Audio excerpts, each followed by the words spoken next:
We'd have to, we do have some things we still have to do, and this is not to delay things. We have to, go through HR. We have to, give a job description. We have to have them go to the Texas Workforce. That was going to be my next question. Those are things that we still have to do. So certainly, if you put it in this year, we will try to get that done. But if not this year, next year for sure. Is there, Matt, is there any additional funds in his budget that we have available, or do we need to get this from somewhere else? Right now, to be used today? Yes. But we can look at the departmental budget. But we have funds. Well, there's some cases where we have extra payroll because somebody didn't fill the position for a while. I don't know the case in your particular budget, but. Well, we have it within our overall budget that within our payroll, yes, that there's money available. You do the 2 positions, and as long as he goes through the HR. Okay.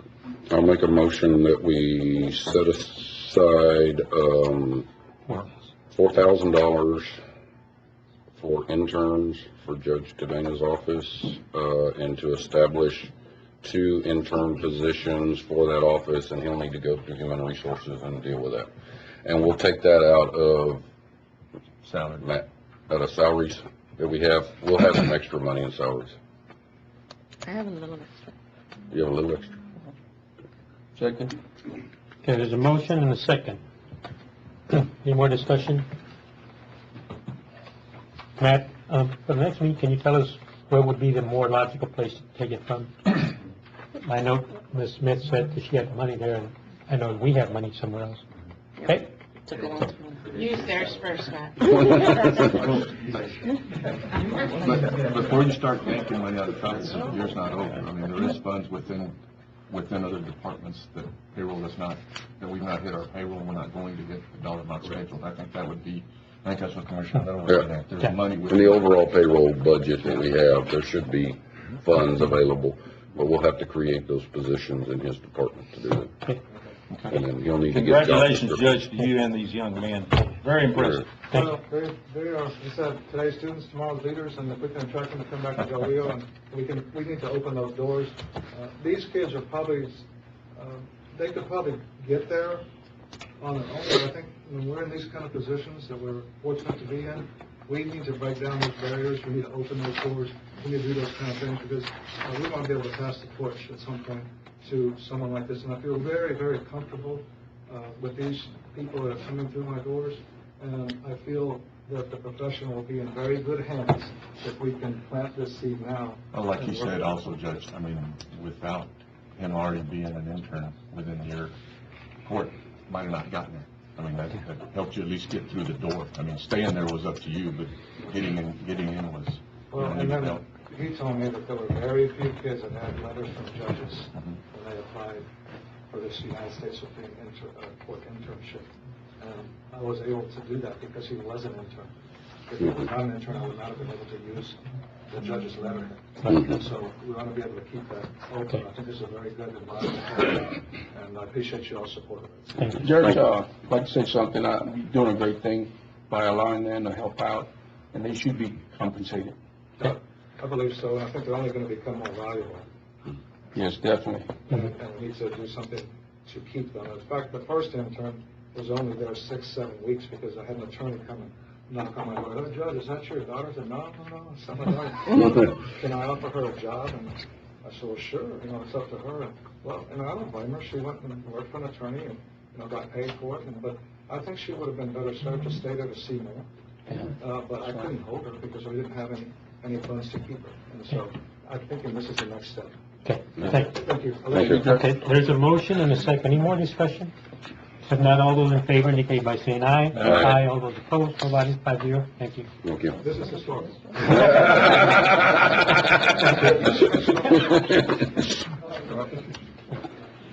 All right, next item.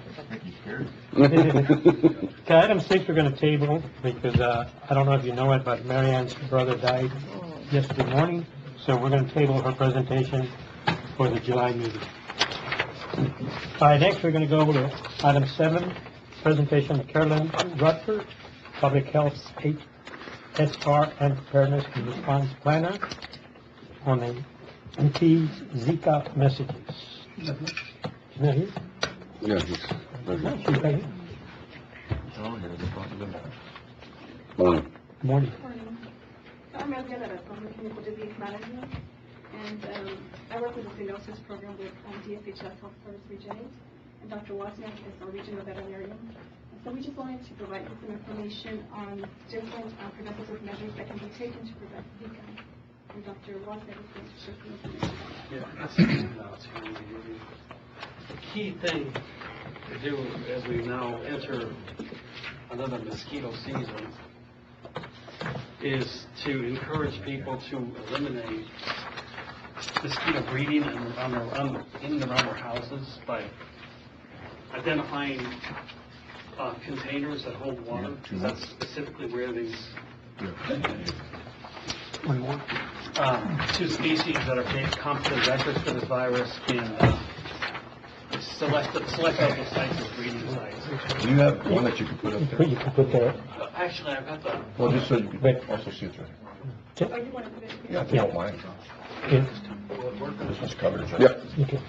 It's already on, so.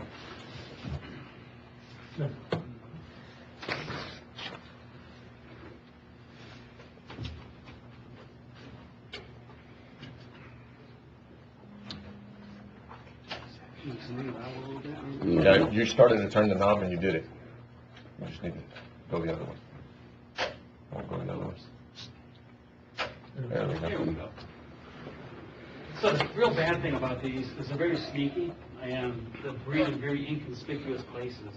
Boats in the yard that collect water, trash cans without lids, tires, virtually any kind of container. It doesn't take much water. The mosquitoes like lay the eggs for a bucket of water, and the next time the water level rises a little bit, they'll hatch and pop off as adults pretty fast. The other thing is they're daytime active mosquitoes. A lot of people don't think of mosquitoes being active during the day. These here are diurnal mosquitoes technically, so they want to be out when it's light, and they will actively seek out a host and feed on them.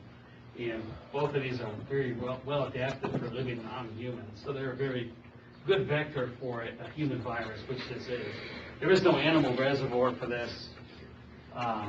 So the way it would get here is usually a travel-associated start.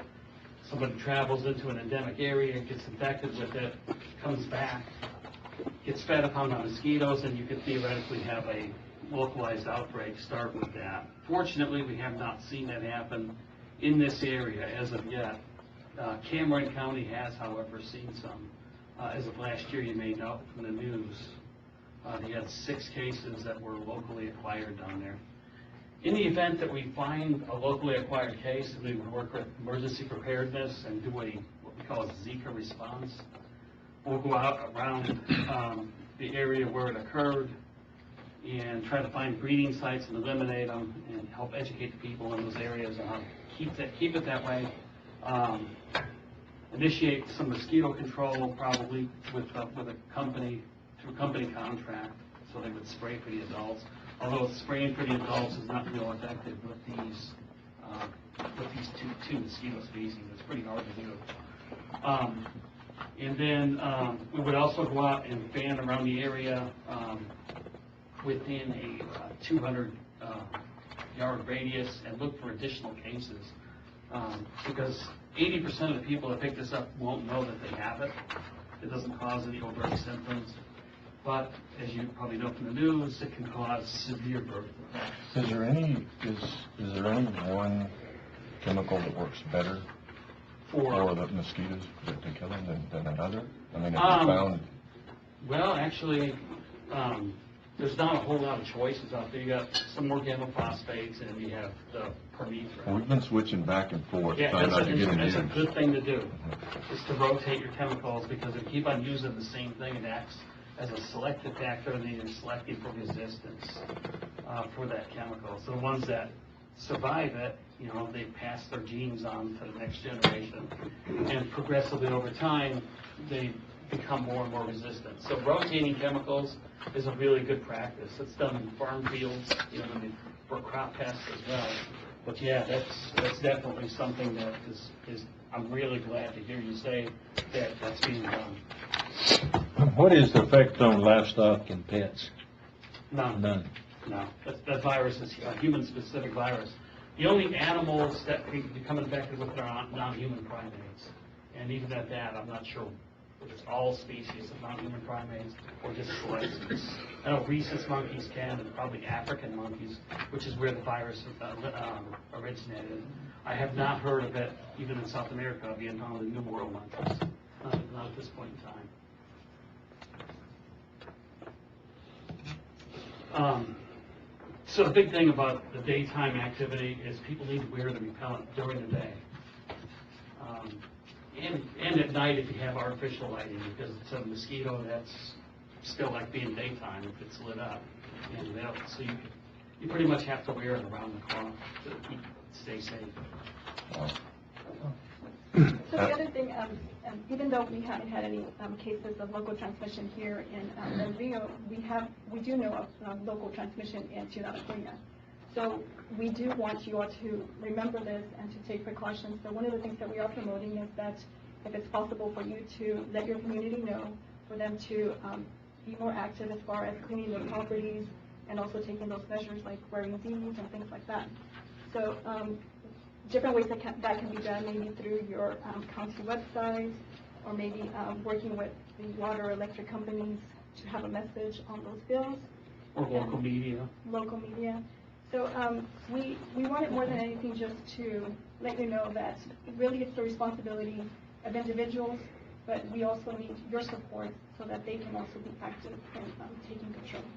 I'm sure we can place it on our website, and then Judge, you maybe get rolling to do some radio advertisements. And we have material here. We also have material available through our DSHS Pico website. So I'll leave you this information, and you can find information on that. And there's actually a media article here that you can actually use for your website as well. Yeah, our website's pretty good. It's got a lot of material on there. So I'll leave this over on the Just, Is this what you have, the information you have for chemical control? No, that's basically just preventive measures for example, wearing DE. What do you have for chemical control? What? Do you have some of that? No, we don't, because that's not something that we are actively involved in. We contracted out to a company that does it. So what does the county do? Where do we get that information?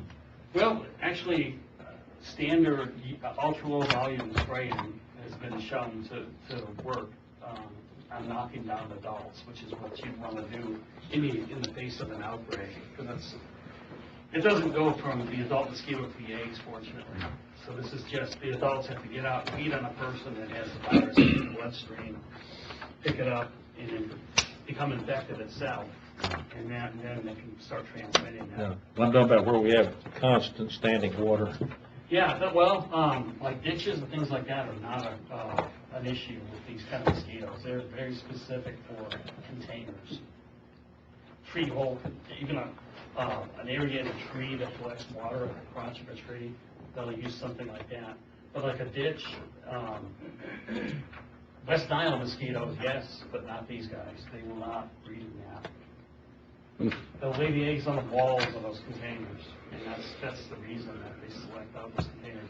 They have a very high affinity for black containers, which is what types. So West Nile, what's the, are we endangered? Do we have West Nile here? What? We've had West Nile in the past, and we certainly are always on the lookout for it. We haven't seen a lot of West Nile activity this year in the state, a little bit up by Dallas-Fort Worth, and a little bit over by Houston, but not a lot here yet. Whether or not it becomes a big problem, we really don't know. It seems to go in cycles. Every so many years, you'll have a big bloom of it, and then it kind of goes down after that. We're about due for a big bloom, unfortunately. But you have to have everything present to have an outbreak. You have to have infected birds for the reservoir host, and then a transmission cycle amongst the birds that builds up a lot of infected birds, and then other mosquitoes that will feed on humans as well as birds, pick it up from the birds, and then start a transmission cycle. A person that has it, though, unlike this virus, is of no consequence to spreading it to others. the mosquito cannot pick it up from one person and give it to another. It has to come from a bird. The bird is the only thing that develops a high enough concentration of virus in the blood to infect the mosquito. So, over in East Texas, Harris County and Galveston County, they have started doing sentinel chickens. So it's got a bird cycle, right? So they put these chickens out where these wild birds are, and they monitor them for infection. If they see it appear, then that's sort of a warning sign that you have the bird cycle going, and you can start seeing it in other things, humans and horses. If you start seeing horse cases, then that's a real red flag, because now it's gotten from the bird cycle over into our bridge vectors that will feed on both humans and horses and birds, and the risk of exposure that way is much higher once you get those mosquitoes involved. So it's kind of a complicated life cycle. All the factors really have to be in place before you see a big outbreak. Those mosquitoes, unlike these, those are nighttime active mosquitoes. So your 4D thing that we pushed a few years ago, that dress, dusk to dawn, wear DEET, etc., is all applied for that, and it's a little bit easier for people to understand that one than it is these, because these are, as I said, daytime active. So does that mean we need to be spraying during the day for these? That has been done. Now it's in Florida, but they found that even spraying in the early evening is Still efficient. It helps a lot, and it's a little bit better to do it during the evening because you don't have the thermal updrafts and stuff to disrupt your spray. So, I mean, the ultra low volume I would use for sure in the face of an outbreak, or if you monitor mosquitoes and you find out that your populations are climbing. Well, we have plenty of them. We'll haul you off. You're kind of fortunate because you have Laughlin on one side that does it on a regular basis, and they're close enough to where they have rain out there. We're all spraying. All 4 precincts are spraying now. The larvicides and standing water wherever we have. We've been doing that. I mean, and where kids are at. I mean, we've all been spraying, trying to take care of, especially that area, those areas. That's really good. I mean, that will help head off anything from getting started, whether it be this or West Nile. But the key thing here is identifying those breeding sites. It's really tough, even for somebody that knows these mosquitoes real well. It's very easy to overlook a major production site in the yard. It could be something as simple as a dish under a flower pot that holds a little water. Wow. How serious is this Zika virus here in this area? Is it serious enough to consider it or take it as an emergency and conduct meetings around the community to inform the people?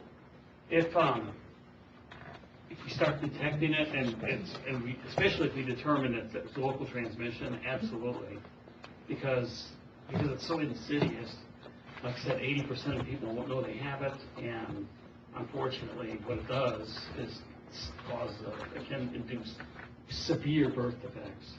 I'm still hopeful, like if you wanted us to do a session for the community, then we'd be glad to do that as well. That would be great. I think that on behalf of the county, Judge, we should get rolling, involved in this, and conduct meetings in different parts of the community. There's some areas, colonias, that have people, residents that don't speak English, so we need somebody to conduct English and Spanish.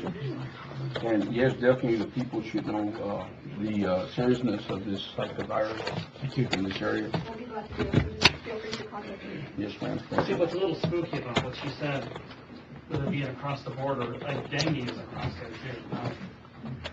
too. The same mosquitoes that carry Zika carry dengue, so it has a very, very similar cycle.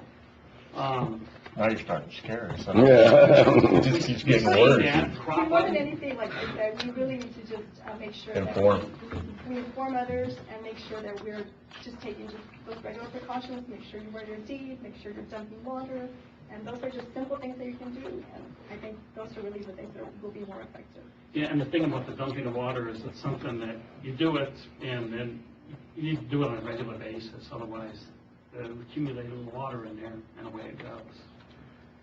I mean, that's the hard part of it, is remembering to keep on doing it. We're here to help you. Okay. Thank you. Thank you for your information. All right, next we have Lupita Galindo, chairperson for the Valverde County Thank you, Welfare sir. Board, submitting the name of Mary Ann Ruiz to fill the vacancies on the Valverde County Child Welfare. I need to entertain a motion. So moved. So move. Need a second? Second. Second. Okay, all those in favor indicate by saying aye. Aye. All those opposed, nobody? 5-0. Next, item 9, Rob Stevenson. Update on the Valverde County Self-Help Program, requesting feedback concerning the new SHC application. Good morning, Judge. Thank Morning. you. Morning. Commissioners. I'm here today to just update you a little bit on where we are with the Self-Help Center, and then also ask for some guidance as we start our application cycle for the next Self-Help Center contract. Just to provide a little bit of background about the Self-Help Center for those who may not know, I represent Equity Community Development Corporation. We're a small 501c3 nonprofit organization that was hired by the county almost 3 years ago to run the Self-Help Center. The Self-Help Center is CDBG funded. The funding passes down through HUD, then it goes to the Texas Department of Agriculture, who has a memorandum of understanding with the Texas Department of Housing and Community Affairs. They actually administer the program for us. We offer a tool lending library where colonial residents can come in and borrow tools and go back and work on their houses. We also have a computer lab where colonial residents can have access to the internet, kind of breaking down the gap between access to internet between the haves and have-nots. I think it's a very important part of what we do. But the major part of what we do is housing. We allow people that have the know-how and the ability to use our tools, and we can buy them some materials where they can work on their houses. But most commonly, people don't have the technical skill to do electrical work or do things correctly, so we hire out a lot of the work. We do a lot of rehab, and we can also completely reconstruct a house. We are currently 80% spent through our contract. We're not even to year 3, it's a 4-year contract, so we're ahead of every benchmark. The base award for CDBG contract this year is $500,000. We started with a $600,000 award, which shows you that the previous administrators only met one benchmark.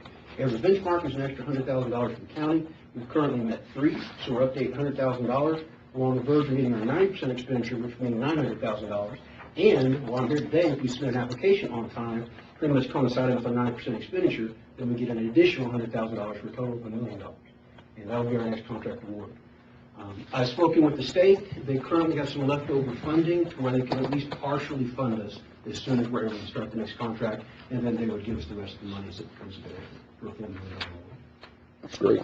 I want to thank you, because we had issues with this before y'all came in. I mean, and we sort of went from to great type deal. And thank you. I mean, it was one of those deals that, like you said, we weren't meeting our benchmarks.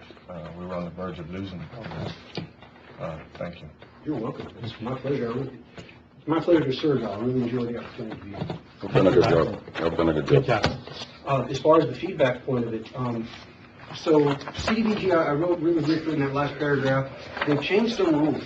The rules are going to the governing board this month, the PHCA, and it does impact us. The biggest one that impacts us is they've gone to exclusive use of the M number, which is an old Texas Water Development Board colonial ID system.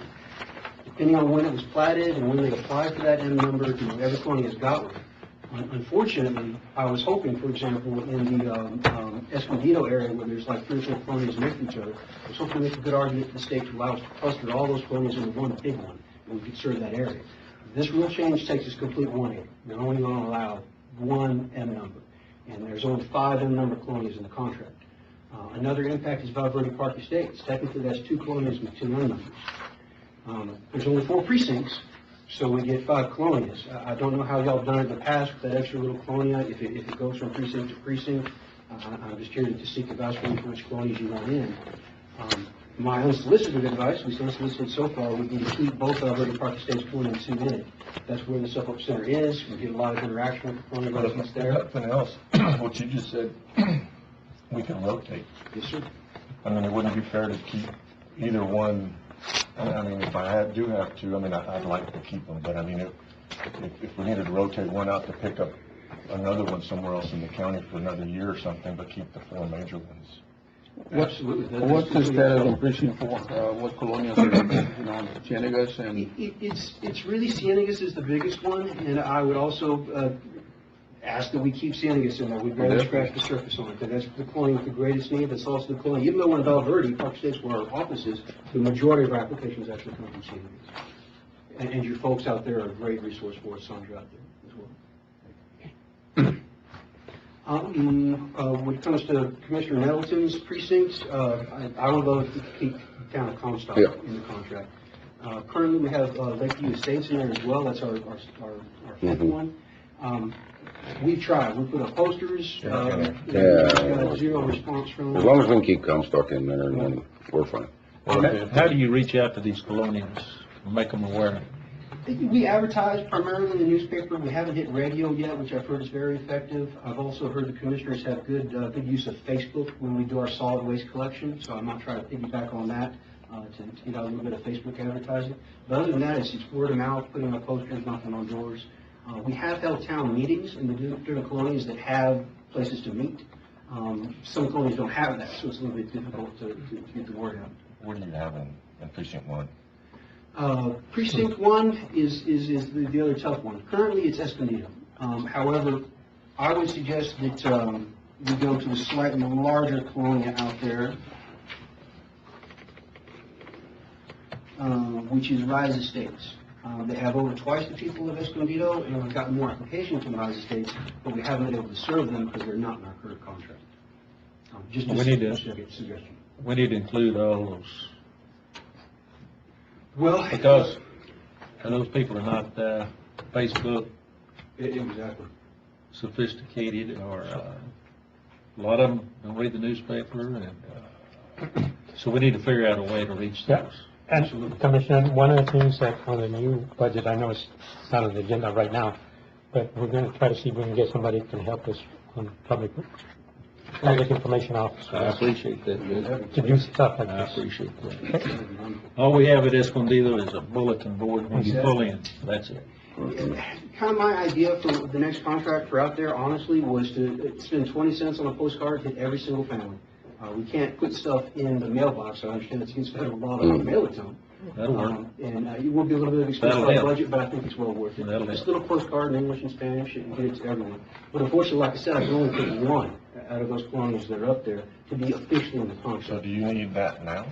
I don't. I would love some feedback. I would love to come back next Commissioners Court meeting with the resolution authorizing application, so you do have some time to think about it. But any kind of direction you can give me today as far as the colonies you might want in or the activities that we do would be appreciated. And from what I gather from the commissioners, I think the 4 would be Comstock, Ciénegas, Val Verde, and Rice.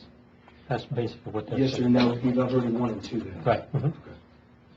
Is it two? I mean, Then what we can do is you can do Val Verde 2, 1 and 2 1 year, and then do Rise and Escondido another year, and then. or switch one of Val Verde and then go You back just have to. Ciénegas, right? And Chaparral. And Chaparral. Vega Verde.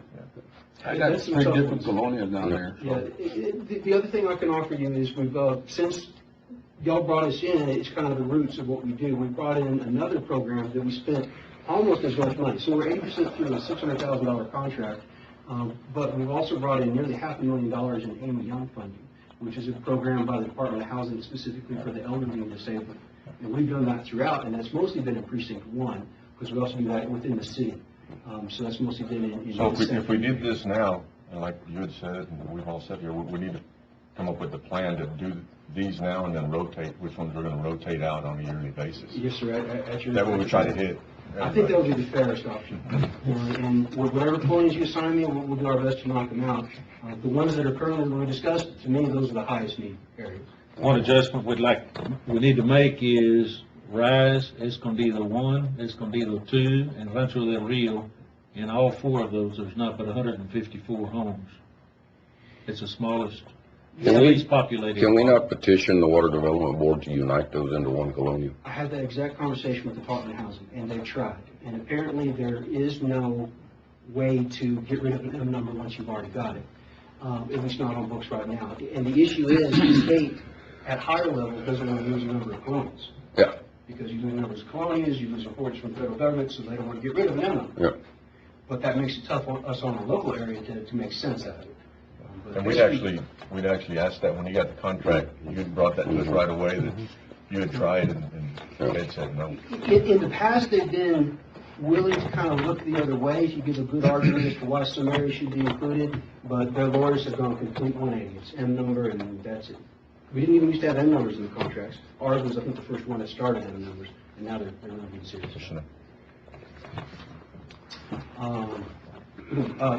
A couple of quick ideas, real quick. The couple of young lawyers that were up here, the judge was there. I don't know exactly what area of law they specialize in, but in our new budget for the next contract, I have allocated a few $1,000s just for resolving the land title issues. One of our biggest issues when we spend enough funding on one household that we need to issue a lien, we have to do it in a way that cleans off any kind of title problems. Well, that typically takes us a year's worth of work to scrub their title. It's very expensive, takes a long time to do. So I finally budgeted some money for it, and if we had some volunteer legal affairs, possibly we could pay for some of their time. I tell you what, we've got a really good newspaper lady right behind you. If you tell her that, she will get the word out. That would be great. She puts the word out. Okay. Thank you, Rob. Thank you, sir, appreciate it. Thank you, sir. That's awful good when people come and just give us good news. Yeah. All right, next we have presentation of Victor Raya, TAC Rep on TAC Red Star Safety Award of the year 2016. Good morning, Judge Commissioners. Good to see y'all again. And I do want to come to recognize you for earning the 2016 Gold Star Award from the TAC Risk Management Pool. This award was earned for your commitment to safety in the workplace and controlling your workers' claims. You are we got 300 entities in our pool, 254 counties, and y'all were one of 14 counties that received this award. And like I said, this award did have to be earned. So one of the first things we have to do is get a resolution signed by Commissioners Court supporting this program. So I want to thank you for supporting that program. I do also want to thank other elected officials and department heads for helping us implement some of the trainings that we have and stuff like that. Because together, we can do this. TAC doesn't do it alone. Actually, the county does most of the work on this. We just kind of help you, guide you, give you information. We do got consultants at your exposure to come train. We'll do training if you want to. But those are elements that have to be done to earn this award. And as a matter of fact, Valverde County had to get 2 safety awards, and that's everybody, has to get 2 safety awards before they get the Gold Star Award. So Valverde has had a long-term commitment to safety. And what I see here from my experience is that you keep your claims down, you keep your costs down. And of course, you're keeping employees safe, you keep them from getting injured and stuff like that, because accidents will happen. But if we can minimize a few or many of them, that's what we want to do for the county. And together, we've been doing this. I did want to give some mention to your risk manager, Roger, and his staff, Joanna and Alex. I mean, some of the requirements are there that you actually have to have a written safety plan. And I think Joanna keeps that up. And you actually have to go investigate accidents. We want you to go see what happened. And so it doesn't happen again. You know, so those are just 2 elements, and you actually have to have trainings at the county here, at different departments. And like I say, we have law enforcement consultants, safety consultants that can come train at the county. So we'll help you in that area. But we also, like I said, they've committed here in this department. Valverde County has committed to safety here. So, like I said, I do have a press release that if you give it to your local paper, is that all right? Here's a press release for that. And I do want to mention that we did recognize Valverde County in our county magazine. We went out to all 254 counties, telling them which counties got this award. Like I said, there was 14 of them, and I think there was only 4 that got the regular the safety award. So you do have to earn it. Your claims cost has to be down, or you don't get it either. You know, so your claims cost was down. And this, like I said, was for 2016. And the good thing about it is you do have a couple of safety awards. When every insurance company, when they rate the workers' comp, they look at 4 years history. So right now, the county has 3 good years of good history. So hopefully this will carry on for your price to stay down for the next 3 years, because you got 3 good years. Hopefully we'll get 2017. It'll be a good year for us also. And that's the way every company looks at it. You know, it's a long-term program. So this is the plaque we would like to present to y'all. And if you put it in your court, maybe in your human resource department, or where other employees, maybe new employees can see it and they know that the county is committed to their safety, things like Why that. don't you come around so we can take a picture?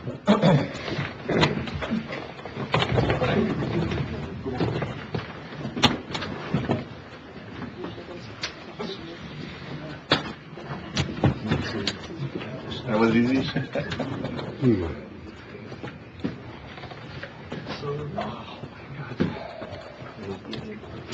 Thank you, Mr. Chairman. All right, next we have item 11, under Dog and Blair and Sampson, a request that this Commissioners Court enter an order pursuant to 34.05, parentheses, I of the Texas Property Code to successful bidders through sale bid process assert property previously struck off pursuant to 34.01, parentheses, C of Texas Property Code for delinquent and ad valorem tax owed to Beverly County and City of Del Rio and San Felipe, Los Angeles District. And that would be 31788 Valverde County, Lot 5, North Half, Block Section 3, Division P, addition to City of Del Rio. What are you doing with it? Good morning. Morning.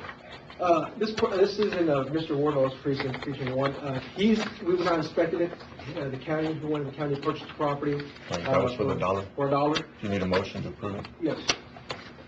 Make a motion. Second. And after that, I still gotta get approval from the city. After that, then we can prepare the deeds, if that gets accepted. There's a motion, a second, more discussion. I'd like to say, I called Mr. Rocha about this late one afternoon, and he was here by 9 o'clock the next morning, and I'm very impressed with his way he responds to anything to that. Done a good job for us. Thank you, Mr. All right, there's a motion and a second. All those in favor indicate by saying aye. Aye. All those opposed, nobody, 5-0. Thank you, Mr.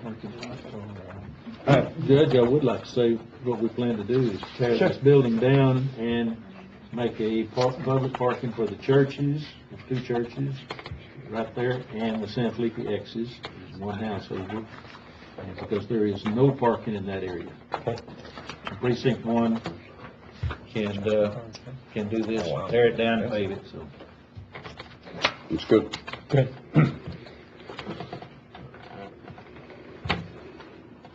Thank you, Ronnie. Yes, sir. Thank you.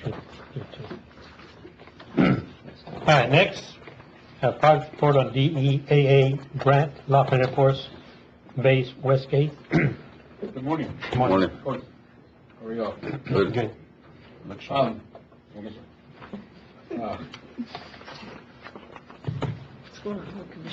Briefly, I'm gonna go over, I don't have a whole lot to add to the quarterly reports that you all already received on this project. As of last week, Mr. Roland Johnson and myself went over there with the purpose of reviewing the site for the ribbon cutting and got an update on some of the work that's been done. So about 79% of the project has been complete. Some of the completed tasks in the past month were the EIFS work in the bay, which is the covering on the inside of the bay, concrete paving on the south side, and a lot of the mill work. Scheduled for this month, and this month has a lot of activities because it's now starting to move quite rapidly. They're gonna test the pressure of the building for air leaks and sorts. They will be done on the paving this week, and then they'll start pressure washing and seeding the paved areas. They've got they're gonna pour all the entry and the crashway through the entry. Crash wall, not the crash wall. They're gonna put up permanent security gates and open it up, to start working on it. The tile work and the drywall should be done by the end of the month. New completion date, based on the information from the third quarter report and the extension of some of those, the completion date is now July 10th, 2017. Currently, we've paid, contractor Albright $4,156,948.78. I'm sorry, it hasn't been paid. That's what the new obligation through change order number 19 is. The contract, original contract has been increased by $159,171.78 on the change orders, and the date has been increased by 35 days from the original date. To date, obligated funds, $4,437,008.78. The total grant agreement available to pay for this is $4,580,387, leaving unobligated funds of $143,378.22 So we should be able to finish We're this still in the within the bounds of the grant. so far. Unless any unforeseen, but it's getting pretty close to the end here, so. So we should be good. Yeah, just to add to what Mr. Murphy said, by this Friday, 95% of the project should be completed. At the same time, we moved the ribbon cutting from Thursday at 3 o'clock because it was too hot to Monday at 10 in the morning. But at the same time, I would like anybody to notice that at the San Antonio Express last Friday, there was an article that said that the Air Force Base was trying to build another wing. Right now they have 5 wings, and they're going to try to build another 6 wings. And they mentioned us because we're ready to accept another wing. And by doing all this, by the awnings and the West Gate, that puts us on the top of the list to get another wing, which would improve our economy. And I'm glad the Commissioner's Court were behind it, because now we can grow and we can use the Westgate project. And thank you all. And invite all of the public and everybody on Monday, the 26th at 10 in the morning to come to our ribbon cutting. I know that the senators will be in, representative will be in, our state representatives will be in.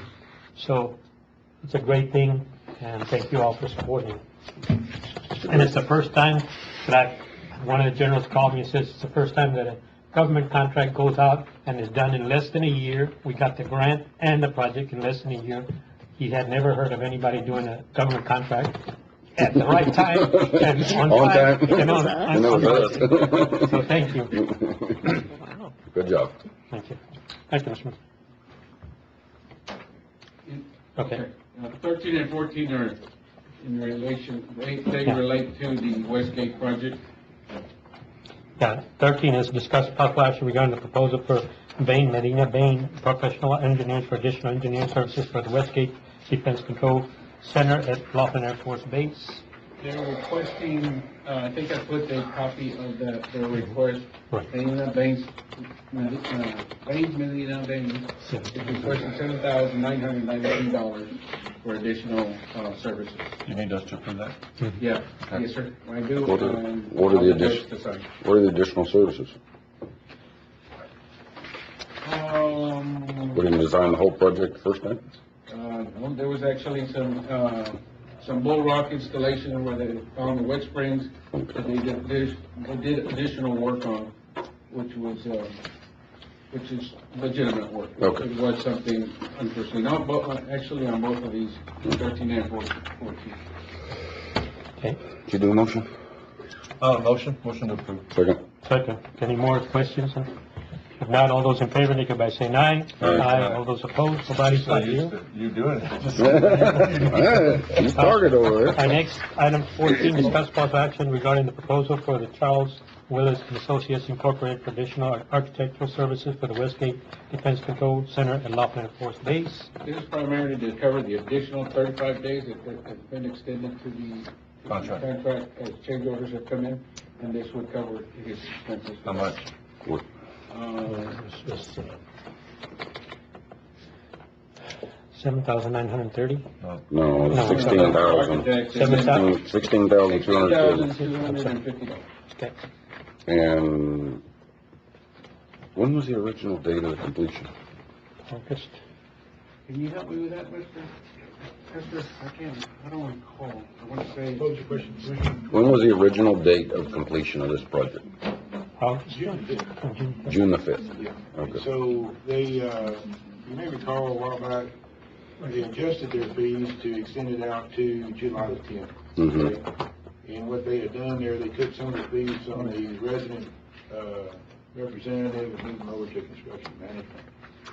And so they're anticipating that, what you have before you this morning is that if it goes beyond July the 10th, that their time will run out for the resident director out there, Mr. Padilla, it's out there every day.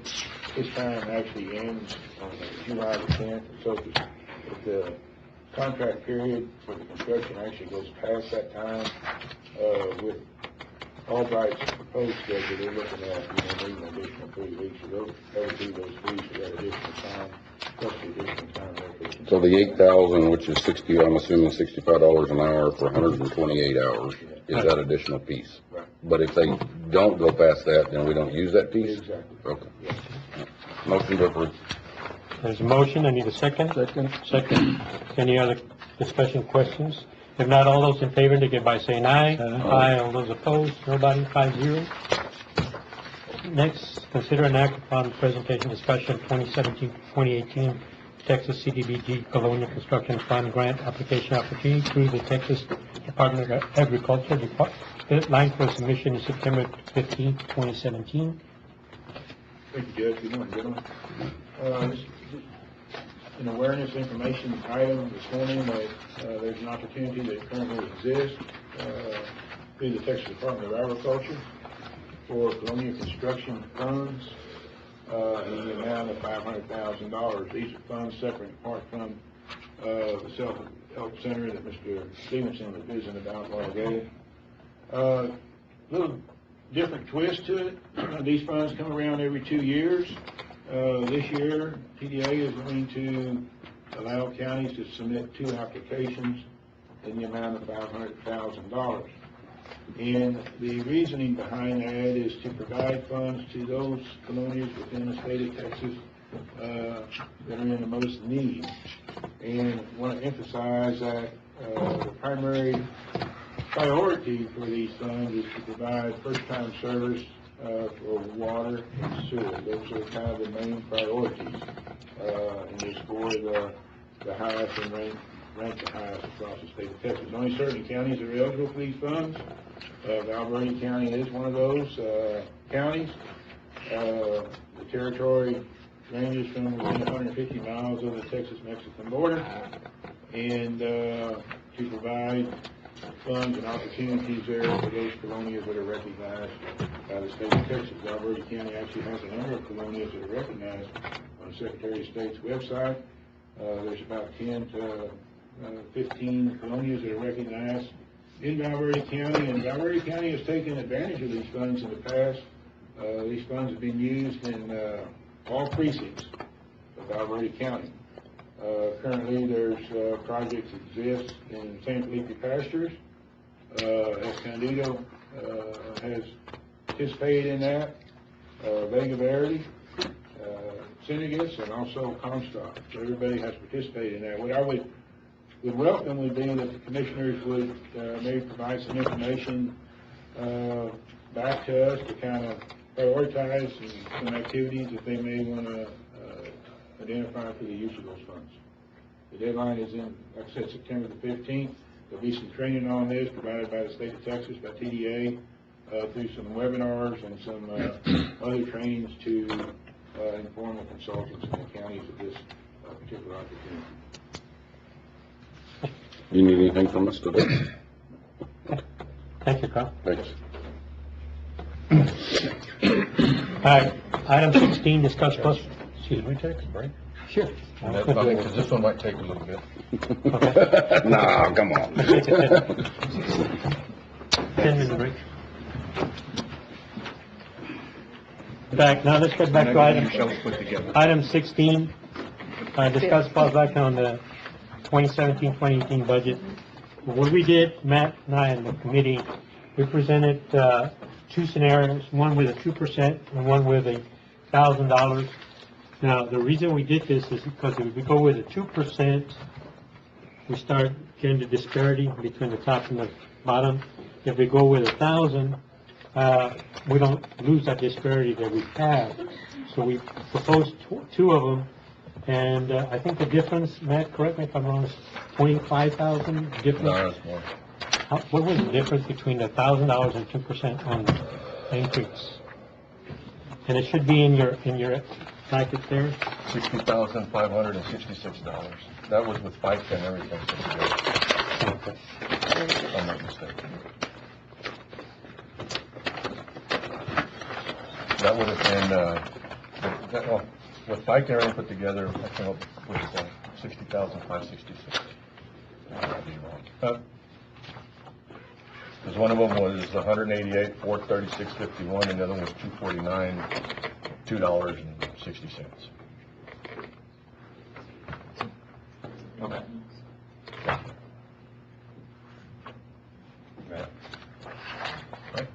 Okay. But also, our revenue is going to be down. Lower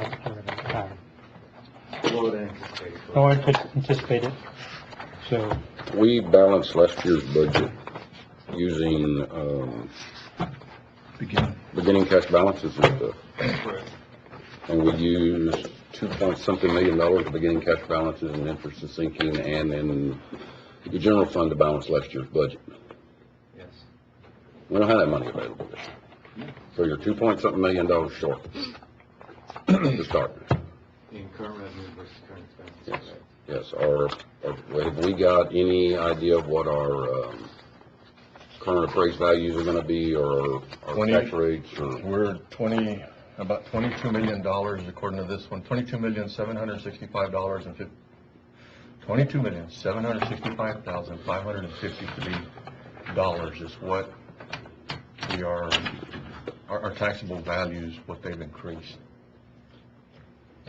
He actually, did you get this sheet, Commissioner? it should be at the front. Yeah, I was just asking that. Yeah, we're up about 1.1%. How much? 1.1, 1.1%, which is, roughly $170,000. so we'll have, if we maintain the same tax rate, Correct. we will generate an additional $170,000. But we're $2-point-something million short. Correct. Before the salary increase. Say that again? Current revenue versus current expenditure is roughly $2 million before the salary increases. Without using any of our, beginning cash balances. Or savings from encumbrances, or savings from non-spending. Have you projected what our, beginning cash balance would be at the rate of current expenditures? No, I have not done that. We're in the month, just started. No, I just wondered if you kind of projected it out. Roughly 70% for the year, so I have not done that. Okay. I like the idea of the 1,000 versus the 2% because it keeps it equitable. That's my personal opinion, but I know there's a lot more of this budget we need to look at too. Would it be, okay with the court if, when the judge goes to run the rest of the numbers, if he would go ahead and include the 1,000 versus the 2%? Yeah, I'm okay with that at this stage of the game. Yeah. Using 1,000 when we run the numbers, and then we'll look at kind of where Yeah, we're and at. that's why it's just a rough estimate of how you want to do a proposed budget. Do you want me to include the 1,000 or 2% and go with those numbers instead of, 2%? The 1,000 is a good idea also. We only have 231, I think, employees, and there's only 39 of them that are above the $50,000 mark. So the $1,000 would go a long way to help that other 190 some odd employees. No, this does not calculate increasing the base. No. Yeah, and that's gonna have to be part of another discussion. I would like to see us look at calculating increasing the base off of the current year's CPI. Now, I don't know what the current year's CPI CPI or is. We'll look at both of them. okay, at the same time, if you notice on the proposed, I did not include any new positions because when we start having our budget workshops, every supervisor will come up and say, this is what I want from my department, and we'll look at the numbers, but I did not include that. At the same time, we wanted to know if on the, what was it, the 30 million, or 20 million from the deal, just put it a separate line item and just I would personally like to see it come out of our general fund and create an enterprise fund for GEO so that we can get a real look at You'd our budget. when that came up, I'd asked Matt to ask our external auditor about that, because we'd always brought it up, and, Frank had always said that our external auditor would feel better if it stayed in there, and I think that was the answer that we got from our external auditor, was to leave it within the budget. Is that right? No. No, on that's not GEO. right. Well, that's what you had told me. I said I'd confirm with the external auditor. No, I said I would confirm, and I did, but we can't take it out. It's not gonna be, enterprise proper, we're gonna have to look at the agency. Same thing, it's gonna be out of general. So you are, so it changed? Right, but the big thing here now is if we want it in our capital for next year, we're gonna have to do a budget amendment this year, to figure it out, which we can do that, we still have time. It's not gonna be big, there's other issues we can work on too through the budget amendment. But we can get out of there on the budget amendment, so it'll be properly stated on I think the general fund needs to be independent and show the real number. The GEO budget inflates the general fund number and makes it look unrealistic, in my opinion. So I would like to see it more independent.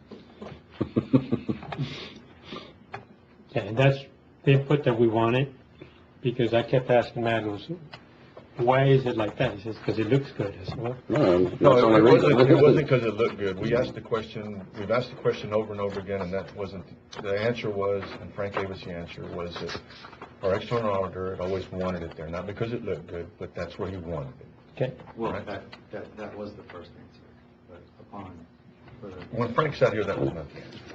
No, that was the first answer with external auditor, but upon further investigation, we are able to move over to the Okay. agency. Well, I wish that you would have let me know, since I'm the one that also had asked you a question and you did not tell me. You asked me that question, I believe, about 2 weeks ago?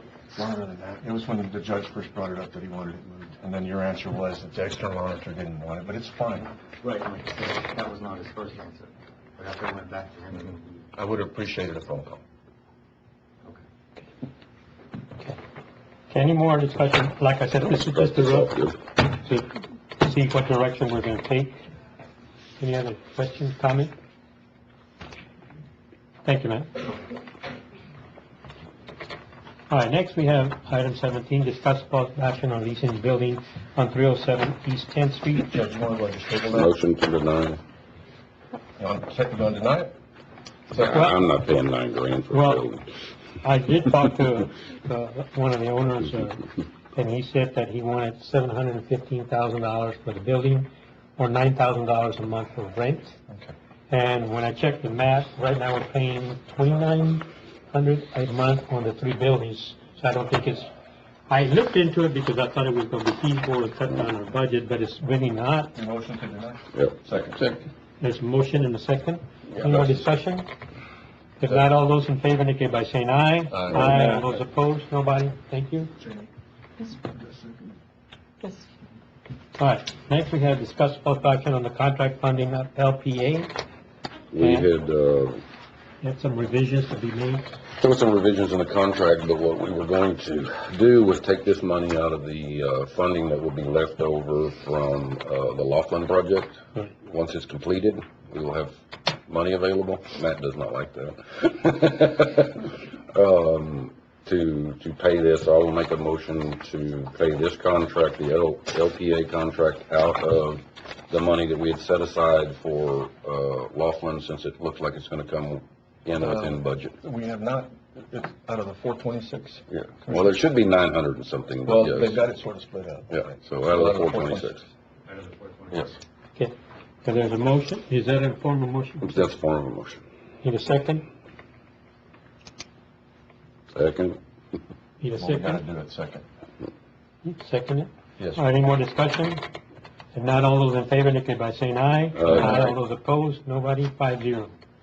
Next, item number 19, I put that on the agenda because in my salary budget, I do have $10,000 left over in my budget, and I would like to hire somebody to do the information, especially like when we're doing the parks and the SECA and other projects that we want to do, supplement somebody part-time on a $6,000 salary coming out of my budgets for salaries, supplement somebody to hire for a POI, Judge, couldn't Roland handle that? Yeah, that's what I'm saying, but we still have to advertise and go through the I'll make a motion to authorize the use of, how much? 6,000? 6,000.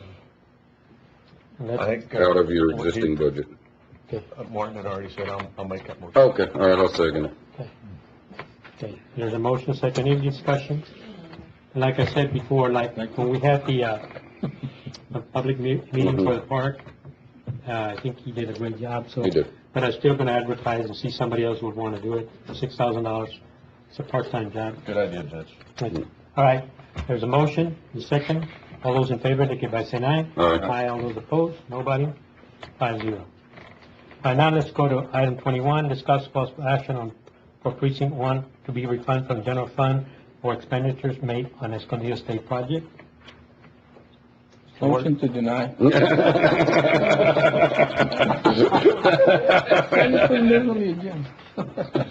Oh, now, come on, fair's fair. We've done the same thing on the other side. How much? No second? Precinct 1 has spent money from my tax fund that was, not budgeted for, Escondido to try to save the Escondido water project. And so far, we have spent 55,000 plus.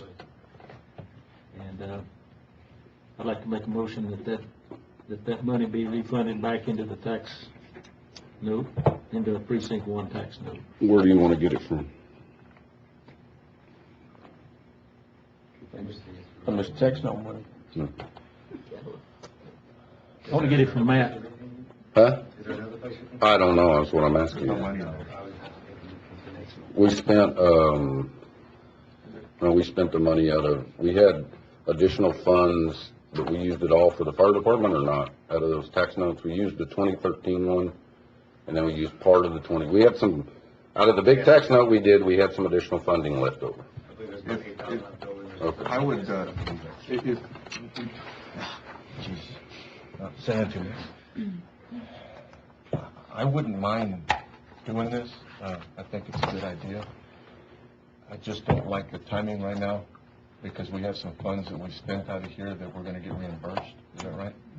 So if we would wait for a couple of months till we got that money reimbursed, then it wouldn't be an issue. What are we getting reimbursed? From the grant? Yeah. Okay.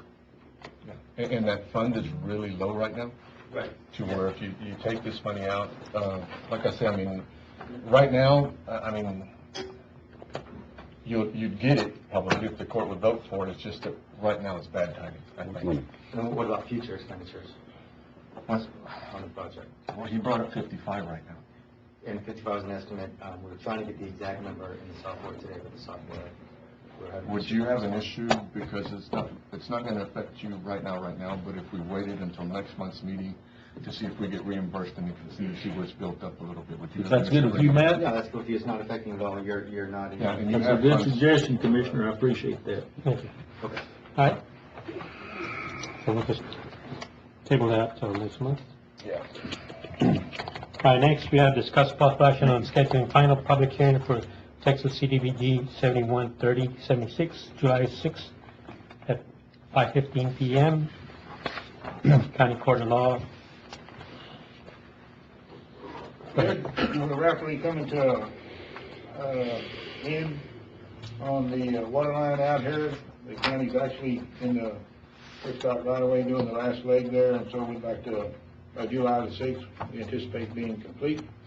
We'd like to schedule a final public hearing, as you may recall, that is a requirement for the community development block grant, so we'd like to schedule that on Thursday, July the 6th at 5:15 p.m. right here in this room. Motion to approve. Motion. Any second? All right, any more discussion? If not, all those in favor, indicate by saying aye. Aye. All those opposed, nobody, 5-0. All right, item 23, discuss possible action, consider an act upon small purchase, procurement record of 100 linear feet of steel casing and change order number 1 for HD Supply Waterworks for CDBG 7215-499 San Felipe Pastures Water Line Project, and authorize the county judge to sign it. Judge, this is on the water line project out there on Hamilton Road, San Marcos Road, 2523. After TxDOT reviewed the final plans on the water line project, they requested that steel casing be set underneath Alma and Bonita. And so we've gone out for the procurement of that. We actually went out, contacted 4 vendors in DKM Enterprise, DKM Youth Pipe, or their Youth Audi was the low quote on that. And Carl, we have the funds. Sorry? I said we have the funds. We have the funds. Yeah. It'll be paid for by the grant, and with the change order for those little additional items, according to the text docs going to require, we actually are going to have $1,952.65 remaining in the grant. I'll make a motion. Second. To approve the Judge DeSena. That's on the street crossings. Yeah. They don't want to, I don't know why, but they, we're not boring, but they do want the case in there. Okay. Just text doc. Okay, there's a motion. We just added that remaining $1,900 could be used for bedding material. Okay. I'll make that part of the motion. I think both. Second acceptance. All right, there's a motion, a second. All those in favor, indicate by saying aye. Aye. All those opposed, nobody. 5-0. Next, discuss possible action on declaring the following surplus in green 6x6 dump truck, 2-compartment belly dump, 2-axle 2-ton truck cooler trailer, and 863 Bobcat. Judge, we've bought new equipment, with the tax note for a lot of this, and I'd like to make a motion to have it declared surplus. Second. There's a motion and a second. All those in favor indicate by saying aye. Aye. All those opposed, nobody. Thank you. All right, next, item 25, discuss possible action on approval of the use technology account for the purchase of a computer screen, replace the judge's computer, Justice of Peace Precinct 2. Is the money within his budget, within his capital outlay? Well, this is coming out of technology. Oh, within his budget, I'm sorry. Yeah. Okay, Motion to approve. Second. there's a motion, a second. All those in favor indicate by saying aye. Aye. All those opposed, nobody. 5-0. Next, item 26. Discuss possible action regarding the appoint selected committee for the RFQ-REP for engineering service and grant administration for the assistance and preparation of the proposed 2017 Colonial Construction Fund application, Texas Department of Agriculture. On March 13th, the court approved these 3 individuals to be the graders of the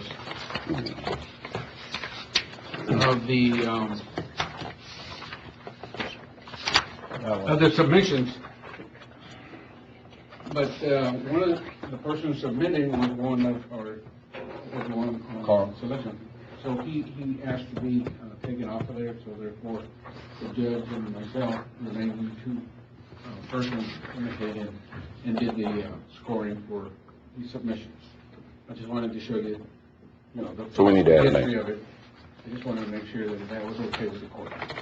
Motion to replace him with the Lloyd. Is that all right with you? Good. Yeah, Lloyd? Yeah. Yeah. There's a motion and a second. All those in favor indicate by saying aye. All right. All those opposed, nobody.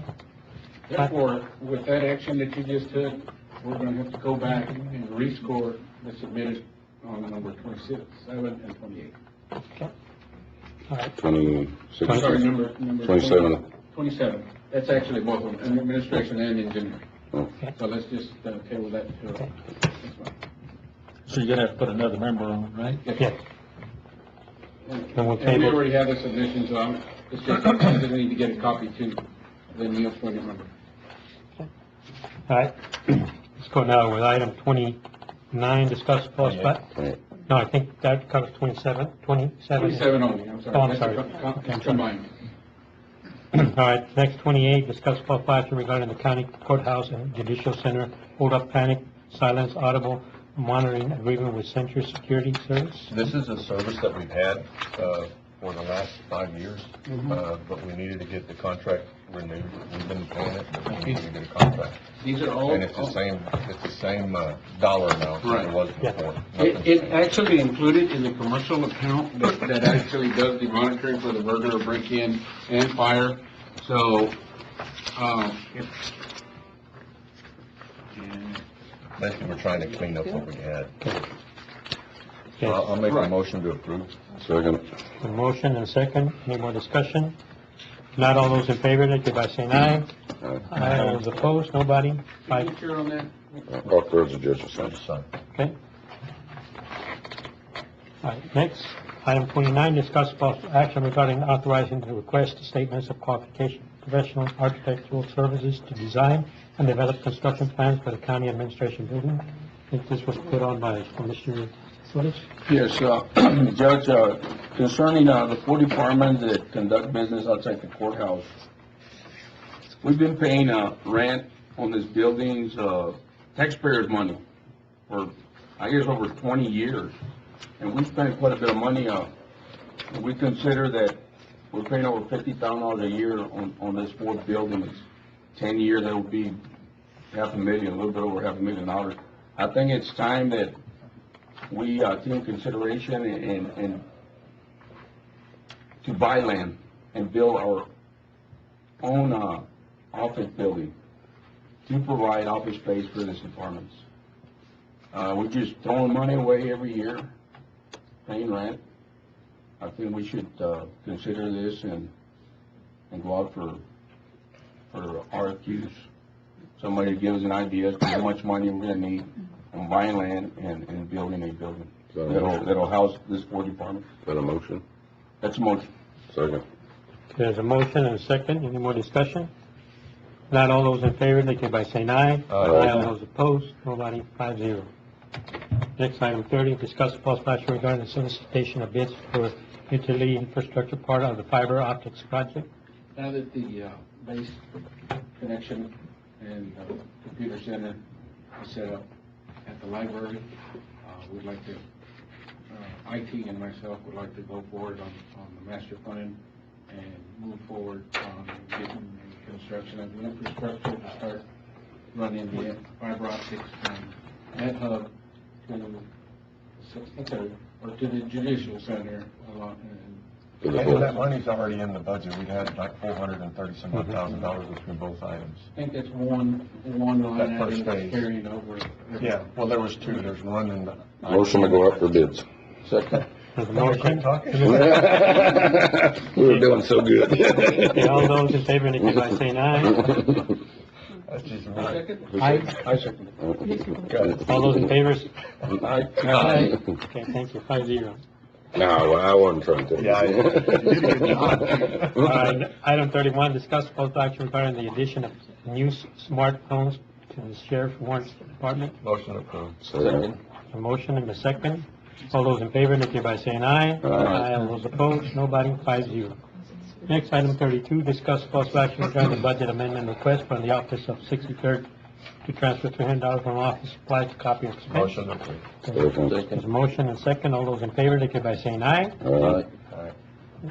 5-0. All right, next, item 33, discuss possible action regarding the budget amendment request from the Office of Human Resources to transfer $700 from travel training to staff development and $800 from travel training to the office. Motion to approve. Second. There's a motion and second. All those in favor, indicate by saying aye. Aye. All those opposed, nobody. Are they getting with you on these, Matt?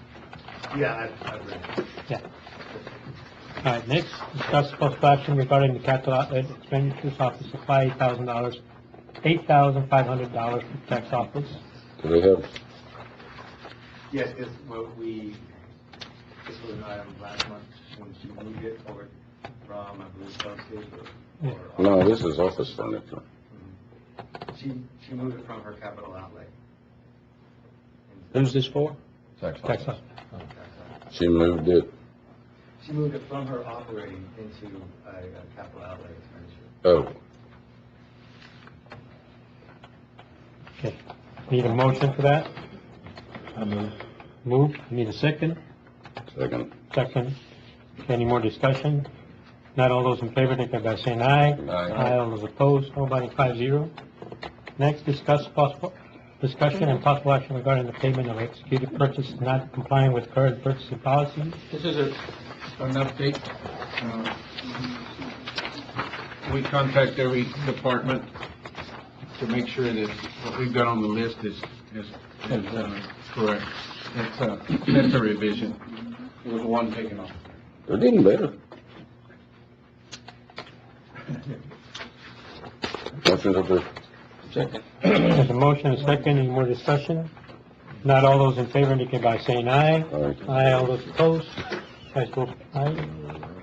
You guys vote for it? We all voted for, I Aye. did. You vote for it? I vote yes. Okay, 5-0. Thank you.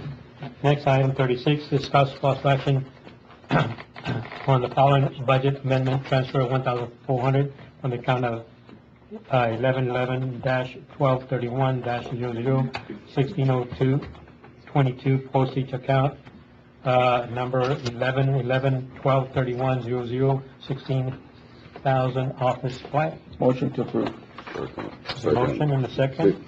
Can we, I know in the past, we've just done like a single budget amendment to clean everything up toward May or June instead of all these individual ones? Or is there a particular reason that we went back to doing them all the time? Whether they're moving it within their, I understand what they're doing, I'm just saying we usually we do it all at one time. okay, you can And, the way. well, I'm just asking if there's a reason, or does it matter to you one way or the other? From a purchasing standpoint, they're trying to do a purchase today and their Okay. budget cannot cover that purchase. That's the only reason Okay. they're asking for the transfer now, for us to be able to go ahead and go forward with the purchase Okay. right after. Okay. All right, next, item 37, discuss possible action authorizing Beatriz I. Munoz, tax assessor, collector, to sign the Visa SG purchase agreement for the tax office. Have we looked at this agreement? Hi, Good morning. morning. Thank you. First, I want to say thank you, judges and commissioners, for letting me be here this morning. My name is Antonio with Vista Solutions Group, and a little bit about our company is we... Before you start, I'm sorry. You asked the question, did we look at the contract? I didn't hear the word. I think it might be two separate projects, so to speak. Okay. So, the tax office would be two users. It's an electronic filing cabinet, so to speak. Scan, store, retrieve all documents all electronically. And then I did have conversation with Commissioner Nettleton in regards to the Commissioner's office, getting you guys on board as well. I'm talking to RAM right now. It sounds like there might be a use for a little bit more licensing. So if you don't mind, I'll further conversation with RAM to give you guys a more accurate proposal for the Commissioner's office. I like this, I looked at this program with you on the electronic filing where we don't have all this paper and filing cabinets and we can actually download it wherever we're at. I think it has some potential for the whole entire county at some point. So we're not keeping so much paper around and we can actually research and find documents instantly on any computer, anywhere at any given time. So I think it has a lot of potential. That's exactly right. And specifically in the tax office, it's going to be initially used for voter registration cards for the county. Those are all paper and filing cabinets. By doing this, it's a lot easier to be able to search and retrieve those documents. It's going to make these work life a whole lot easier. It's going to make the county more efficient as well as preserving those documents and eventually growing and scanning tax rolls, all the other books to be put in that system as well. So it can definitely grow for that office and it can definitely grow for the county as well. And maybe with your conversations with RAM, we can look at, I think like human resources, it'll help a lot there with Roger's office and other offices. It'll give us the ability to access documents instantly instead of have to go through a filing cabinet and spend hours trying to find something. So I think it has some potential. I'll make a motion to, this coming out of you have money in your, This is from chapter 19 funds. Okay. It's going to be this part right Yeah. here is from our description, and like you said, eventually we could go into the text. I'll make a motion to approve and authorize the, To that motion, did the county attorneys look at the contract? yeah, and for the county attorney to look at the contract. Is there a contract? I think it's just it's It's this. an agreement. It's an agreement. It's an agreement. Okay. Is that the quotation we have? Yes. Is this a pre-bidded service? Is it on a DIR contract or a state contract? We're not on DR because it's simply the price, but we are currently working with your county. We're currently working in the sheriff's office. The price on this was, $5,975. That's a yeah. one-time price. and I think, That's only for B's office? yes. You can add more license and they can do more stuff. Absolutely. So like y'all's office could come in and buy 4 or 5 more licenses, and they could set up your system where you could scan and do it all there too. Each office can do that. Right, and what I want to do is I want to have a more in-depth conversation with Ram. He had to leave, there was a problem with Tyler. I'll have a more in-depth conversation with Ram, and what that conversation entails is the workflow. So for instance, the commissioner's office can see documents that maybe you guys would need for the HR department. But conversely, maybe the HR doesn't need to see all the documents that the commissioners have. But everybody can see documents like... That's something you'll get together with later on. Correct, right? correct, Yeah. and put a proposal together with that workflow for you guys. Do you have something available for the prosecutor's office? We do, yes. But this is something you can talk about later on, department by Yeah, I know, department. but I with want him Ram. to know. I want Antonio to call me. He will call you. Okay, thank you. Okay, there's a motion and a second. All those in favor indicate by saying aye. Aye. All those opposed, nobody. Thank you. All right, next. Both. No, No, I made the motion, Commissioner Owens made the second. Okay, next, item 38, discuss possible action authorizing V. Beatriz I. Munoz, Texas Assessor Collector, to the use of vehicle inventory special funds to purchase the surveillance camera for the tax Motion to office. approve, Judge. Second. There's a motion and a second. Okay, all those in favor indicate by saying aye. Aye. All those opposed, nobody. Thank you. Thank you, Liz. All right, item 39, discuss possible action regarding the agreement with Texas Film Roundup to digitize one VHS tape and one 16-millimeter reel-to-reel film from the Brinkley archive to preserve the items and prevent them further deterioration. Morning. What's it gonna cost? Nothing. Oh, well, good. I like that. Okay. Motion to approve. There's a motion. Second. Okay, all those in favor indicate by saying aye. Aye. All those opposed, nobody, 5-0. Next, item 40, discuss possible action regarding the request to transfer $4,000 on approval from approved capital outlay funds from a current fiscal year to the office supply account to allow purchase of promotional items and items identified as necessary to complement the completed renovation. Okay, wait. Where's this money coming from? Yes. What $4,000? Well, at the beginning of the fiscal year, we were told we were approved for $4,000. No, we set aside capital under the courts deal, but what are you buying out of here that we can't buy out of the bond?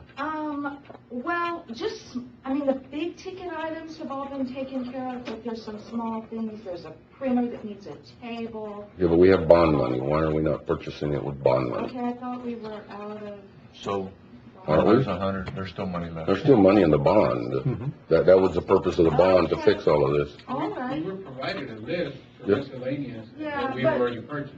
Now So there's- that the furniture install is complete, we're identifying just small things. Then you need to get with them and Okay. look at it through the All right, we'll bond. do that then. Okay. Okay, All right. thank you. Thank you. Thank you. All right, item 41, discuss possible action regarding the budget amendment to move $168 from the office supply to travel and training. Move. So move. I'd like to make a suggestion here, both. Matt, he's got $200 left. I'd like for him to be able to transfer the $200 to his travel expense. The remaining balance that he's got on the Is that what he wants to do? office supply, yes. Yes? Okay. Okay. All right. Motion, I'll amend my motion to say 200. Will remaining balance or 200? It's the remaining balance. Remaining balance? Want to second that, Commissioner? I'll second that. Okay. Okay, all those in favor indicate by saying aye. Aye. All those opposed, nobody. Our next, item 42, Constable Precinct 4, Gerardo Hernandez, submitting master certification of licensed police officer. That was in our file. Yeah, We don't need to take any action. no, you don't need any action, you just, No, but he's submitting an advanced certification, not the master's. He's already got the master's, but it was just the wrong word there, but it's an advanced certification. okay. Great. Congratulations. Congratulations. All right, next, item 43, discuss possible action requested funds for 63rd, 83rd District Attorney's holding account for the Texas Community Bank to be transferred to District Attorney's payroll account for the Texas Community Bank. Good morning. Morning. Hope everybody had a great Father's Day. We sure did. I'll cover all posts on the, on Facebook, including Mr. Cernick over here. It looks like he had a great time. Basically, gentlemen, I'm coming to you today in reference to both these items, but before I get to these items, I'd like to give you a little background, if I may, about how our office is doing. I'm trying to let you know some of the things that we're doing in our office since I've taken over. And one of the things that I want you to know is that I, along with the County Attorney's Office and Smart Husky Smith's office, we've been able to get our CR43 ratings up to a very high level at this point for our county cases on the adult felony cases, both at the felony cases and her misdemeanor case as well. So that's a joint effort that we're both doing, and we're trying to get our numbers up for the county, and I think we've done a really good job since I've come on. And of course, they've been doing it for a long time. They know what they're doing much more than I do in reference to that. So Yeah, Mr. Bagley is being humble because the felonies were really far behind. They were. But we've been able to get them up, thank God. So we have a very good staff, and we've kind of modeled our office a little bit after our county attorney's office, and I've also had a chance to model it off from one of my DAs, who's the DA in the Uvalde County in 38. And the way that we approach our cases. So we're trying to come up to par with that. One of the other things I wanted to say as well is to thank, a very sincere thank you to Commissioner Owens for helping us with our sign. I don't know if you've noticed, but we have a sign on the building. It looks great. It's very similar to the ones that the county attorney office has. As a matter of fact, I think it was done by the same person, Mr. Arredondo, if I recall. My cousin's husband. Did you get your doors fixed? Do what, sir? Get your doors fixed? We have ordered the doors, sir. Thank you for asking, and we're expecting those sometime soon, and we're just waiting for those to be installed, so we should be getting those pretty soon as well. So the building is looking really nice. We're trying to make it as presentable as possible. I and my wife, Ms. President, we came down almost about 4 weekends ago on a Sunday, and we actually planted some flowers in our flower beds over there ourselves. We could upon ourselves to do that on our own. But we're trying to make the office look more presentable and more approachable so people can come in and see us. I would like to state as well that one of the things that we're doing too is, you know, before I took over this office, when I was in private business, private practice, I was only concerned primarily with my clients' cases and the cases that I had to deal with. But now as the DA, I have to deal with all the cases there at their office. So I'm sure that Mrs. Smith understands this feeling. It's not, it's an overwhelming feeling, it's an overwhelming burden. I will tell you that we have a plethora, we have an abundance of cases at our office that were there from a long time ago. We're still trying to deal with them. Recently, we had a meeting last week with Judge Cadena and his staff, a couple members of my staff, somebody from district clerk's office, and we are trying to address all this backlog of cases that were over at the district clerk's office. They're in these types of envelopes, manila envelopes, maybe a little bit smaller, of about 600 to 700 cases that were never presented to grand jury. These are some misdemeanors that we're going to route back to you, and then for some felonies that we're looking at. Yes, a little bit too late on yours, mine too. So we're going in, and we are going to meet from this point forward once a week with Judge Cadena and his staff and my staff, and we're going to go through those files, and we're going to be filing the appropriate motions to dismiss if they are deemed necessary. So these are things that we are doing in order to come up to date with all these cases. And again, those envelopes they're a huge issue, and it was brought to the previous district attorney's attention, and nobody did anything about it. And I'm a little bit behind. I know it's 6 months in, but we are addressing those things.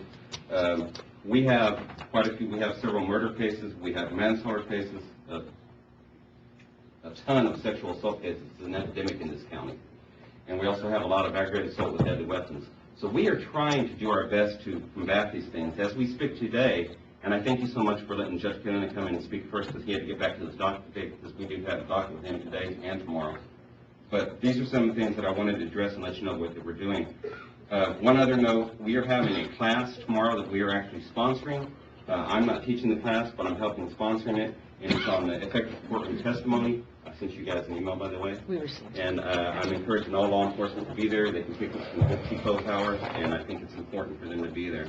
Attorneys, however, we're not going to be able to get any hours out of it, but, you know, presence is requested if you'd like to be there. If any of the county officials would like to be there, I would certainly introduce you at the time as well. These are things that we're trying to do that, to be quite honest, we're not done in the past. So I'm trying to make an effort to improve this office and make it more efficient, more productive.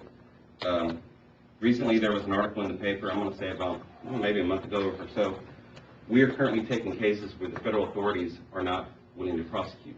These are on what we refer to as their human smuggling cases and human trafficking. At the federal level, they would be on federal law for trafficking of illegal aliens or smuggling or things of that nature. So we're taking those cases, and we have a very good relationship with our federal authorities right now, and they very much appreciate that. Again, these things were not being done in the past, but we're doing it. We're reaching out, and we have a very good relationship with our federal authorities.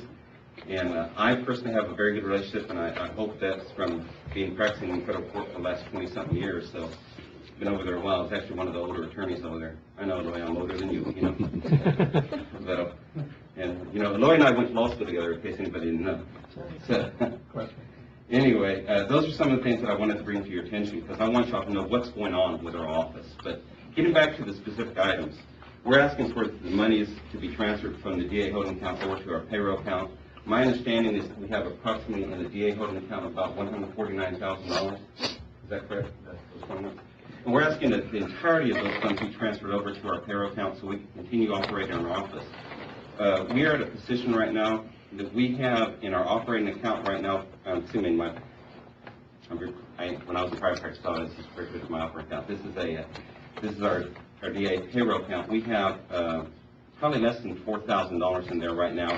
We made payroll this last week, through the assistance and approval of Matt, and we will continue to do so. We're asking that all of those funds be transferred to help us do that. As we speak right now, we don't have enough in our payroll account to make payroll for the next time, or even to cover our insurance payment, which is due on July 1st, which is approximately $7,500. Since we are still not technically part of the county, again, our health insurance cost is very high. Where are we at in that process? We're getting closer and closer, Commissioner. But the other thing I wanted to address is, if I could just skip to item 44 as well. I know y'all called it. I would like, respectfully, I would ask y'all to take action on both of these items so we can see where we're at. Again, if we do take action on 44, I would like for that money to be transferred to our DA holding account until such time that we need it for our budget. I will tell you, Commissioners, I fully believe that there's going to be some money coming back from Commissioner Court from our budget for this fiscal year. On item 43, the holding account, yes, we were presented a deal the last go around with 171. I think he'd had a little bit more money come in. Matt had actually authorized to use, Matt and Aaron had authorized to use like 21,000, I think. It was 22,500, sir, and it was from our enforcement fund, which we had received from the state comptroller's office. Yeah, but was part of that holding account. Yes, sir, and we've received that, and that's been used. Yeah, that's what I'm saying. So there was 140 some odd thousand. $105,000 was actually what we'd already given him, and then he'd given back. So the remainder was from two other counties, proceeds from two other counties. That's correct. So in reality, I mean, 105 is what we could. And I think, Commissioner, I think it's actually 102,500, if I'm not mistaken, from Valverde County. Well, that 102 would be the correct quarterly allocation. 105. And so I mean, since I've taken over the office in January, we've operated this office on either excess funds or apportionment funds. We have not used any of the budgeted funds from any of the three counties. Bottom line is, right now, at the point that he's at right now, the 105,000 and the 40 some odd, the other monies, which total 140 some odd $1,000, he needs it to make payroll. We'd already given the one payment of 105. So I mean, if we. But what is the holding account?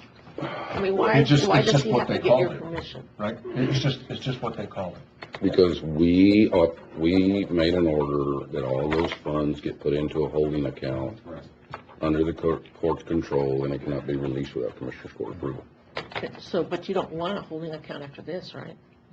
Well, I mean, ultimately, I thought he was coming under the county, and it would all be dealt with here, and we wouldn't even be having these discussions. He would do payroll, and they'd come through us, and we'd get it done, and that'd be the end of this. And we're still hoping for that. Yeah. And so that you move the holding into payroll and close that account, then we have, I mean, then. That account goes away. Yeah. Yes. Well, but we would still have the issue of the second and third quarter payments that they're made. I would think that we need to take the holding account.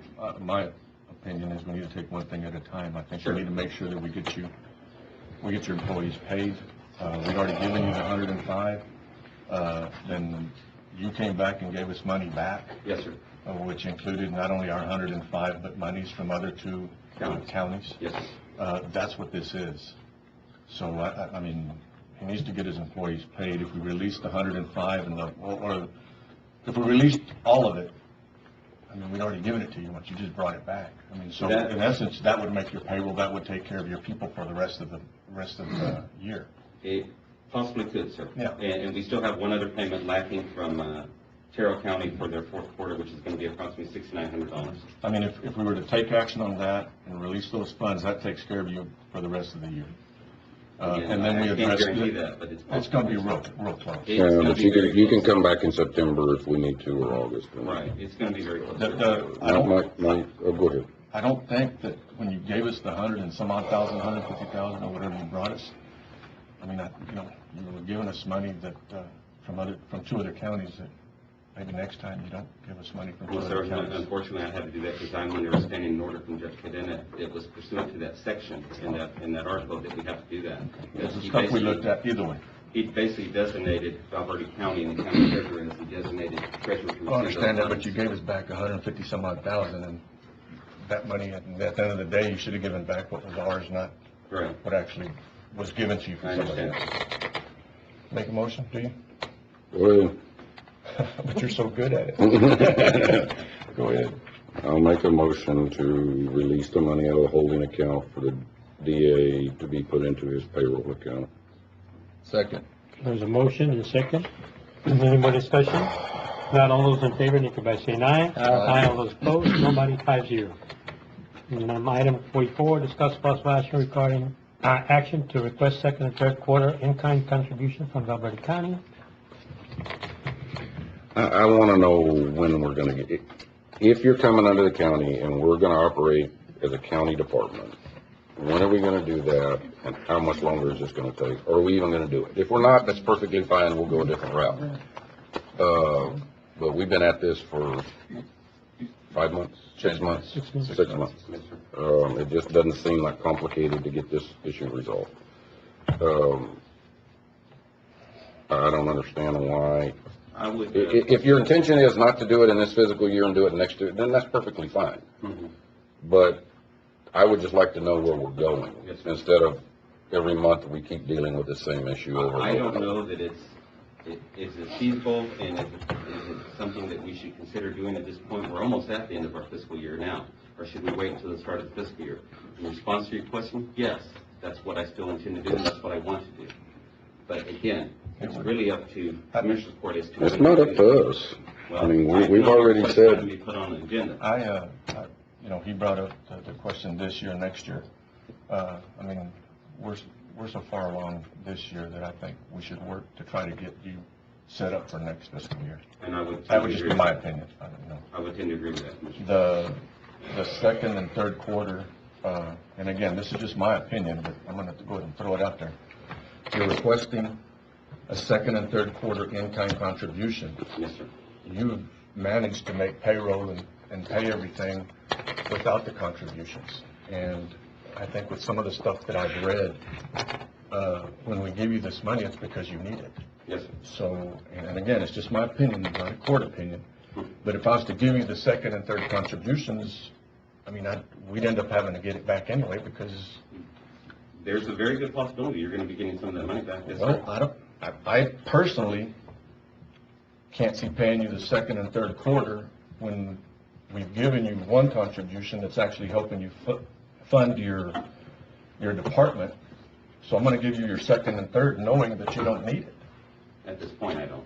No. So, I mean, I personally couldn't do the second and third contribution knowing that you don't need it. motion to deny. Motion, second. Any more discussion? If not, all those in favor, indicate by saying aye. Aye. All those opposed, nobody, 5-0. Thank you very much. Okay. Commissioner Arnold, you second? I did. Yeah. Thank you. All right. Item 45, monthly treasury report. Need a motion to approve.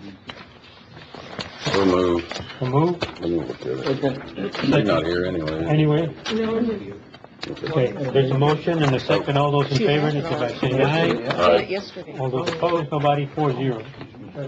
Yes. Yes. Gus, excuse me? Who seconded the motion? You did. Okay. All right, next, discuss possible action on the creation of appointment of members to the Employee Healthy County Initiative Committee. The committee will be headed by County Judge Efrain Valdez, and members are follow: Juanita Barrera, Nereida Rubio, Cynthia Leiva, Sergio Mendoza, and Maria Gonzalez. Need a motion to approve? So moved. So moved. Need a second. Okay, there's a motion and a second. All those in favor, indicate by saying aye. Aye. All those opposed, nobody, 5-0. All right, HR monthly report. Are they all in line? Yes. So moved. There's a motion. Need a second? Second. Second. All those in favor, indicate by saying aye. Aye. Aye. All those opposed, nobody. All right, item 48, the auditor's monthly report. Move. Moved. Need a second? Where are we at on our outside audit? He is at the office right now today. Just came in. Okay. Let's wrap it up. Okay, there's a And then where are motion. we at on Yeah. the special fund audit? You gonna start those after? Okay. Okay, so there's a motion, I need a second. Second, Gus. All right, all those in favor, indicate by saying aye. Aye. Aye, all those opposed, nobody. Thank you, Matt. What the credit card for trustee. Okay, well, that's next item. Okay. Item 49, discuss possible action on approval of issuance of a MasterCard for Judge Robert Move. Court. There's a motion. Need a second? Second. Second. All right, there's a motion Well, then and make a the- second. make the motion All those in pass. favor, indicate by saying aye. Aye. Aye, all those opposed, nobody, 5-0. Next, we're going to executive session pursuant to the government code 551.071, parentheses 1, parentheses A, 551.071, parentheses 2, 551.071, parentheses 1, parentheses B, and 551.071, parentheses A, parentheses A, parentheses 1, parentheses A, and government code 551.072, sorry.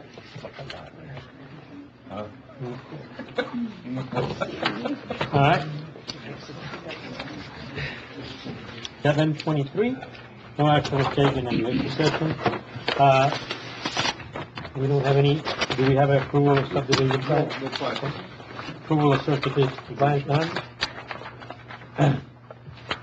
Need a motion to approve monthly report from elected office. Move. So move. Need a second? Second. Second. All those in favor, indicate by saying aye. Aye. All those opposed, nobody? 5-0. Next, approval of payment of bills, for payments, sorry. Second. There's a motion by Commissioner Flores, second. Okay, all those in favor, indicate by saying aye. Aye. Aye. All those Anything you need opposed? to add? On the bills? Oh, Yeah. you didn't need to add any bills? Yes, I did, yeah. Okay, well, before we vote, you might want to add them. Before we vote, add to it. The CRS, we got two from the CRS, one for 29,000 and another one for basically 4,000, 3,800. CRS, these are correctional risk services, medical. Traditionally, we've taken the small amounts out of the sheriff's budget, the larger amounts come out of contingency. We do have, two of them, one for 29 and one for 3,800. You accept? Yeah. Second accept. Okay. And how would you like to pay them? Well, you just said. Okay. We have to take them out of contingency. Okay. Okay. Okay, there's a motion and a second. All those in favor, indicate by saying aye. Aye. All those opposed, nobody, 5-0. Thank you, Matt. Sure, we have another one for $79 Yeah, I knew we weren't done yet. Put them all out there. Matt, All at once. They are only gonna vote once, so just, Put them all out there. Okay, $79. Four. Yeah. This is for services from Jamie's office for the probate, the $79. Okay. what does that mean? Motion to pay bills and add those three last ones. Second. 49 and I mean, 20. was it a risk? Okay, there's a mo, For service. Yeah. okay, there's a motion and a second. All those in favor, indicate by saying aye. Aye. All those opposed, nobody. Thank you, Matt. All right, any comments from the elected officials? None? I have That's one. enough for today. Yeah, go ahead. I just wanted to announce to the court that beginning July 1st, my office is going to be providing a new service to the people that, I'm sorry? Passports? I'm working on that. Hurry up. Yeah, recording is gonna be done by electronic measures. You can now record your property documents by electronic means beginning July 1st. Cool. This is more beneficial for banks, for mortgage companies, attorneys, and so we're beginning that service on July the 1st. It's gonna save us postage and time to mail all these documents back. So we're hoping to get it off the ground. We have a soft opening on June 26th and officially July 1st. So, Good. Thank you. Anybody else? Okay, there's no comment from the judge, then this meeting is adjourned.